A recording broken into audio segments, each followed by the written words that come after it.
আচ্ছা, আপনাদের সাথে তো সবসময় আমি একদম পারফেক্ট রেসিপি শেয়ার করার ট্রাই করি, কিন্তু জানেন কি এই পারফেক্ট রেসিপির পেছনে কিন্তু আমি বা আমার মতো যারা এরকম সবার রেসিপি দেখে দেখে ট্রাই করে বা নিজে নতুন কিছু উদ্ভাবন করার চেষ্টা করে, তারাও কিন্তু মাঝে মাঝে বাস খায়।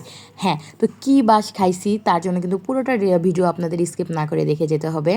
তো আমি যে রেসিপিটা বানাবো তার জন্য কিন্তু এরকম রান্না করা মাংস লাগবে 2-3 টুকরা। তো 2-3 টুকরা হলেই এনাফ। চলেন এখন রেসিপিটা শেয়ার করি। তার জন্য নিচে আমি 1 মুঠের মতো পেঁয়াজ, 1 মুঠ ভর্তি করে একদম রসুনের কোয়া, 8-10টা কাঁচামরিচ, আর অবশ্যই সরিষার তেল ইউজ করবেন, তাহলে একটা প্রপার টেস্ট পাবেন। এরপরে আমি কিছুটা লবণ দিয়ে চুলার জালটা একদম জ্বালাই দিয়ে এটা একদম আমি ভাজা ভাজা করে নেবো। যেহেতু সরিষার তেল দেওয়া, সেজন্য একদম খাঁটি সরিষার তেল হওয়ার কারণে কিন্তু এরকম ফেনা ফেনা উঠে গেছিলো। তো তারপরে এটা একদম আমি লাল লাল করে ভেজে নিব।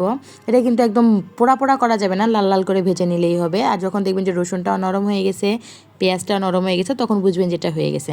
তো এখন লাল লাল করে নিয়ে আমি চুলাটা অফ করে দিয়ে এটা এখন ঠান্ডা করে নিছি। ঠান্ডা করে নিয়ে আমি এটা এখন মিক্সিতে ব্লেন্ড করে নেব। এটা পাটাতেও করা যায়, কিন্তু এখনকার মানুষ ভাই আমরা এত ঝামেলা করতে রাজি নাই, তো আর পাটা বাটাবাটিতে গেলাম না, একদম মিক্সিতে ব্লেন্ড করে নিছি।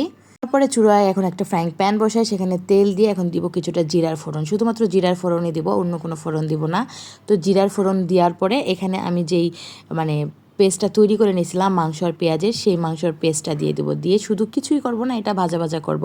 এটা ভাজা ভাজা করে আমি দেখলাম একটা আপু, নিত্যদিনের রান্নাবান্না আপুটার পেজ থেকে, উনিও কারো রান্না দেখে ইন্সপায়ার হয়ে বানাইছিল, তো আমি এবার ওনার রান্না দেখে ইন্সপায়ার হয়ে বানাইছি।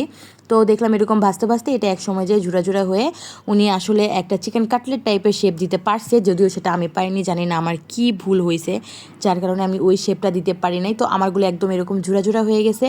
তো আমি দেখলাম লাস্ট পর্যন্ত আমারটা কিছুতেই ওই শেপ দিতে আমি পারতেছি না। তো এদিকে কিন্তু মাংসটাও পুড়ে যেতেছে, মানে একদম পোড়া পোড়া, তো সেই ক্ষেত্রে জিনিসটা নষ্ট হয়ে যাবে। তার জন্য আমি যেহেতু আর শেপ দিতে পারলামই না, আমি অনেকক্ষণ যাবত ট্রাই করছি কিন্তু আমি পারি নাই। তো এটা হলো আমার একটা ফেল রেসিপি। তো আমি তাই এই জন্য এই পর্যায়ে নামাই নিয়েছিলাম। তারপরেও খেতে মোটামুটি ভালোই ছিল, কিন্তু এটা আরেকটু আগে চুলার জালটা বন্ধ করলে আমার কাছে মনে বেশি ভালো লাগতো। আমি কিন্তু অনেকভাবে ট্রাই করছি ভাই, পারি নাই। তো এটাই হচ্ছে আমার সে বাস খাওয়ার গল্প। তো নেক্সট টাইম আমি আবার ট্রাই করবো, আমি দেখবো এটাতে আমার কী ভুল হয়েছিল। আর আপনারা যদি কেউ জানেন যেটাতে আমার কী ভুল হয়েছে যার কারণে আমার ওইরকম কাটলেট টাইপের হয়নি, তাহলে অবশ্যই আমাকে কমেন্টে জানাবেন। আর এই হচ্ছে আমার সেই বাস খাওয়ার রেসিপি। আর এতক্ষণ কষ্ট করে ধৈর্য ধরে আমার ভিডিওটা দেখার জন্য ধন্যবাদ সবাইকে।